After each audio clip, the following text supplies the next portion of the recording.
जी, अस्सलाम वालेकुम बच्चे। नेक्स्ट हमने जो लास्ट वीडियो में मेरा हमने न्यूमेरिकल नंबर 1.6 और 1.7 को सॉल्व किया। अब यहाँ पे मैं न्यूमेरिकल नंबर 1.9 जो बेटा के हमारे पास उसने कहा कि show that the famous Einstein equation E is equal to M C square is dimensionally consistent. मतलब कि डिमेंशनली कंसिस्टेंट मतलब यहाँ के जिस तरह हमने 1.7 न्यूमेरिकल सॉल्व किया उसी तरह हमने यहाँ पे भी यही मतलब इसका ये है कि हमने इसको डिमेंशनली करेक्ट, क्या ये जो इक्वेशन है हमें ये डिमेंशनली करेक्ट है कि नहीं है, ये चीज़ बेटा हमने यहाँ पे प्रूव करनी है। तो उसने हमें जो इक्वेशन दिया है E is equal to M C square, ये बेटा उसने हमें इक्वेशन दी है। अब हम इसकी ये प्रूव करते हैं कि ये वाकई डिमेंशनली करेक्ट है कि नहीं। बेटा ये चीज़ बेटा हमने यहाँ पे प्रूव करनी है। तो अब डिमेंशनली करेक्ट प्रूव करने के लिए हमारे पास इक्वेशन है E is equal to M C square. सबसे पहले हम dimension of left hand side निकालेंगे। उसमें हमारे पास है ई बेसिकली बेटा यहाँ पे एनर्जी है, ठीक है। और ये एनर्जी आपको पता है वर्क के बराबर होती है, और वर्क बेटा बेसिकली हमारे पास बराबर होता है एफ डॉट डी के हमारे पास बराबर होता है, एफ डॉट डी के बराबर होता है। अब यहाँ पे डी हमारे पास डिस्प्लेसमेंट है, फोर्स है, एफ डॉट डी। अब फोर्स की डिमेंशन हम लास्ट कितनी दफ़ा जो है ना वो निकाल चुके हैं। हमारे पास फोर्स की डिमेंशन होती है M L T minus two, बेटा हमारे पास फोर्स की डिमेंशन होती है। और डिस्प्लेसमेंट की डिमेंशन बेटा इसकी डिमेंशन भी डिस्प्लेसमेंट की डिमेंशन उसी तरह जिस तरह हमारे पास रेडियस और लेंथ की डिमेंशन होती है वो एल बेटा हमारे पास होती है। अब जब हम इस इक्वेशन में ये दोनों डिमेंशंस पुट करेंगे तो बेटा हमारे पास जो रिज़ल्ट आएगा वो आएगा, हमारे पास रिज़ल्ट आ जाएगा बेसिकली बेटा हमारे पास रिज़ल्ट आएगा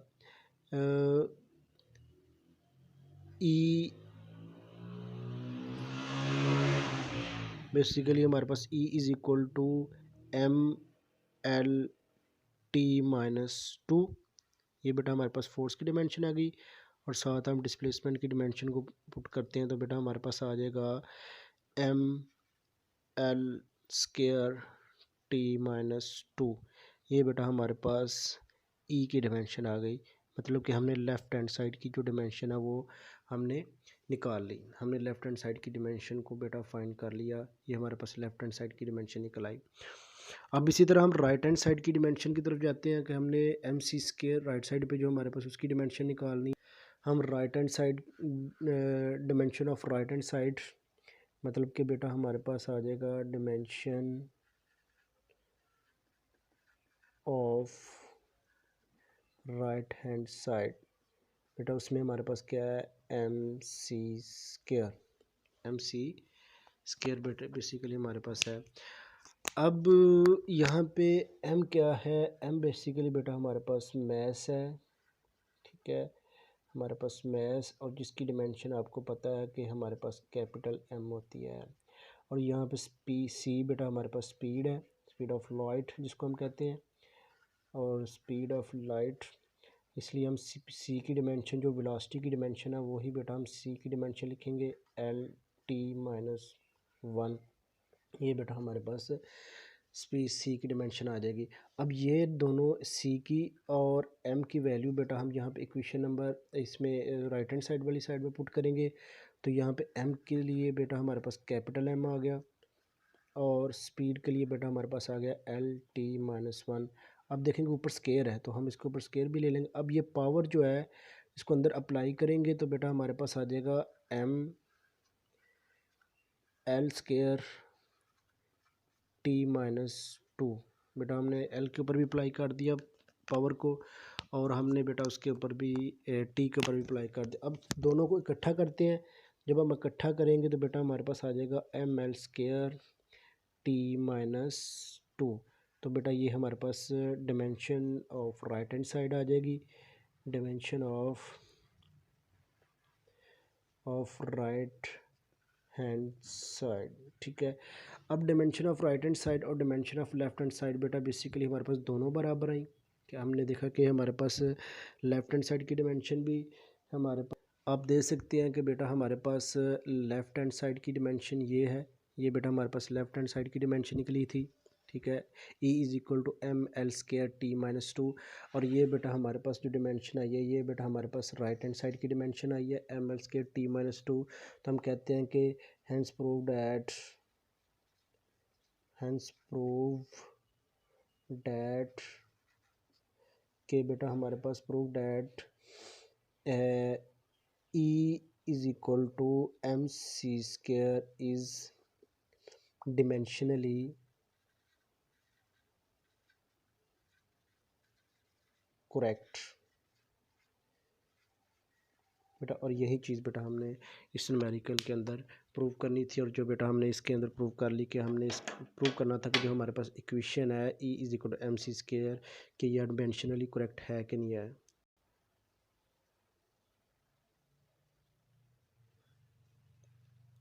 अस्सलाम वालेकुम। आगे बेटा हमारे पास है न्यूमेरिकल नेक्स्ट न्यूमेरिकल नंबर 1.10, इसमें उसने कहा है कि suppose we are told that the acceleration of particle moving in a circle of radius, कि एक पार्टिकल है जिसका एक्सेलेरेशन ए है और वो मूव कर रहा है सर्कल के अंदर, जिसका रेडियस सर्कल का रेडियस बेटा आपके पास आर है, radius R with uniform velocity, मतलब कि वो और जिस सर्कल का रेडियस आर है और जिस वेलोसिटी के साथ वो मूव कर रहा है वो बेटा वेलोसिटी आपके पास है वी, और ये जो एक्सेलेरेशन है वो प्रोपोर्शनल है, मतलब कि डायरेक्टली प्रोपोर्शनल है सम पावर ऑफ आर जिसको हम आर एन कहते हैं, और and some power of V जिसको हम वी एम कहते हैं।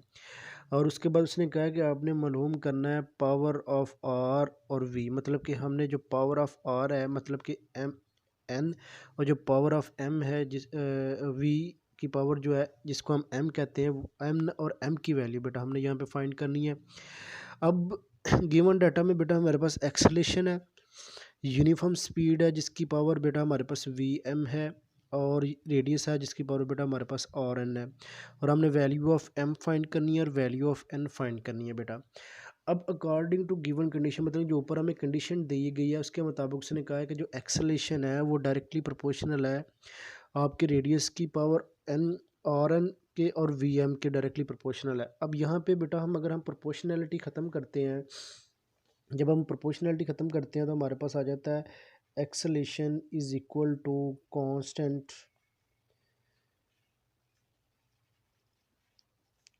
और एन और वी एम, बेटा ये हमारे पास इक्वेशन आ जाती है। इक्वेशन नंबर इसको हम 1 का नाम दे लेते हैं। अब इस इक्वेशन को आगे हम सॉल्व करते हैं आर एन और एम की वैल्यू फाइंड करने के लिए।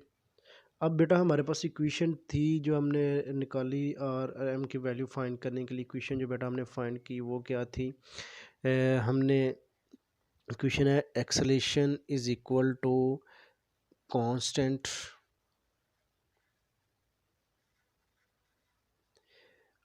आर की पावर एन वी की पावर एम।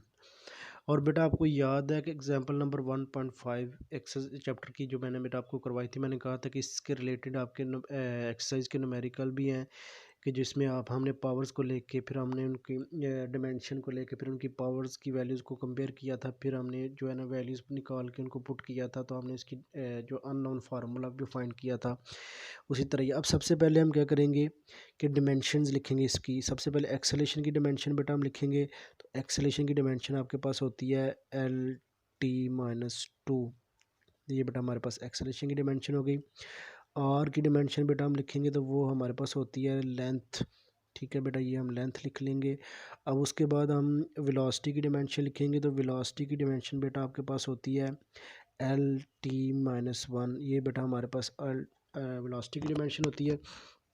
अब उसके बाद हम ये तीनों की डिमेंशंस की वैल्यू बेटा इक्वेशन में पुट करते हैं, तो आपके पास आ जाता है एल टी माइनस टू, बेटा ये हमारे पास एक्सेलेरेशन की हमने वैल्यू पुट कर दी।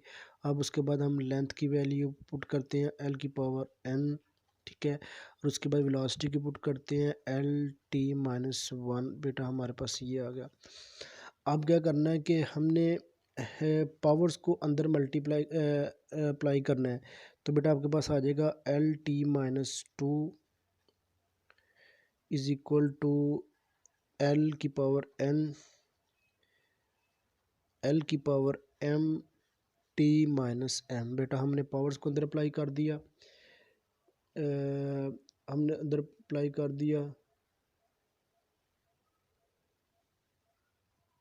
हमने अंदर अप्लाई कर दिया जो है। अब उसके बाद वो कहता है कि ये भी L है और ये भी L है, इसकी पावर्स हम ऐड कर देते हैं। तो LT-2 हमारे पास आ जाएगा LN+M, और बेटा हमारे पास आ जाएगा T-M। ओके। अब हमने क्या करना है कि कंपेयरिंग पावर्स,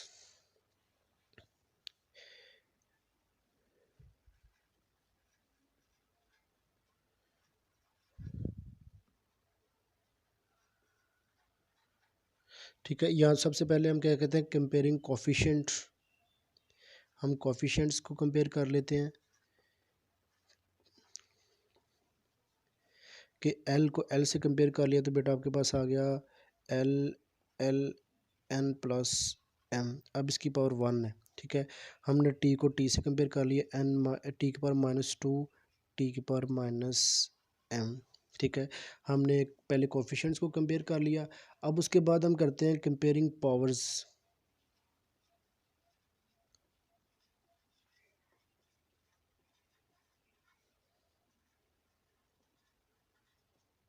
हम कंपेयर फैक्टर को, पावर फैक्टर्स को कंपेयर करते हैं। तो बेटा हमारे पास N+M इज़ इक्वल टू 1, मतलब कि L इसकी पावर को इसकी पावर से कंपेयर किया तो N+M इज़ इक्वल टू 1 आ गया। अब T की पावर्स को कंपेयर करते हैं तो बेटा T की पावर्स को कंपेयर करने के बाद हमारे पास आ गया -M इज़ इक्वल टू -2, ठीक है। अब क्या करना है कि अब देखेंगे ये माइनस माइनस से कट गया पीछे बेटा, बेसिकली हमारे पास क्या रह गया, हमारे पास पीछे रह गया, हमारे पास पीछे रह जाता है M इज़ इक्वल टू 2, ठीक है। ये बेटा हमारे पास M की वैल्यू निकल आई। ओके। अब उसके बाद हम ये M की वैल्यू पुट करते हैं जो हमारे पास M+N इज़ इक्वल टू 1 थी, इसमें हम M की वैल्यू पुट करते हैं 2 + N इज़ इक्वल टू 1। अब N यहाँ पे रहने दे, 2 उस तरफ ले जाए तो 1 - 2, ये प्लस का उस तरफ जाकर माइनस का हो जाएगा, N इज़ इक्वल टू -1। तो बेटा ये हमारे पास N की वैल्यू भी निकल आई।